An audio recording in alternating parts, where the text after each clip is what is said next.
Welcome back, everyone. All right, so let me just talk a little bit about what just happened here. So we did create a small little vector graphic here. Now, you're probably wondering, what is the biggest use for this vector graphics? Well, it's actually quite simple. All these vector graphics can be designed in such a way that, again, you can go and scale things up and down as much as you want. So, for example, instead of making art within, let's say, Photoshop or even Illustrator, they can now be made within the web. Now, as a current trend in web design, minimalist web design, meaning that less is more, is actually quite in fashion right now. And one of the reasons is that if you can make simple web designs, just like this one here, you can go ahead and you can make designs a lot better. All right, so where do we go from here? Well, the first thing is that I've shown you a lot of cool stuff. What I want you to go and do is I want you to go around and play with pretty much everything that I have shown you up to this point.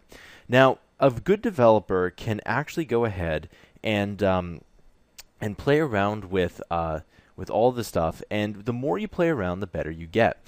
I have to say that I have tons of prototypes on my computer that have never seen the light of day, but they do make for better designs and better products.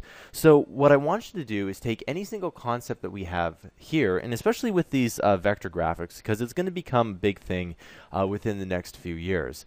But what you should do is play around with it as much as you can, save your prototypes, and make 10, 20, 30 different prototypes of just what I've taught you here. And that may sound a little bit silly, but the more you do, the better you get.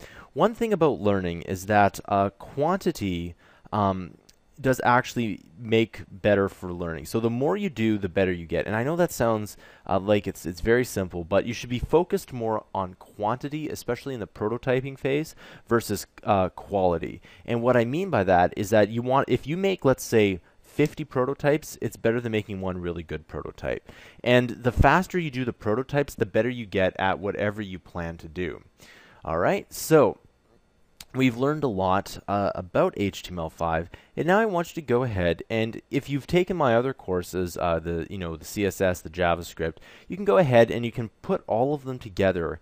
You can put all of them together, and you can actually make something that looks pretty cool. So that pretty much wraps up the course. If you have any questions, feel free to ask. And if you want to go ahead and prototype, I highly recommend that you do that. Because as a developer, that is probably the one thing that I recommend you do the most. All right? So I'll see you guys in the next tutorial.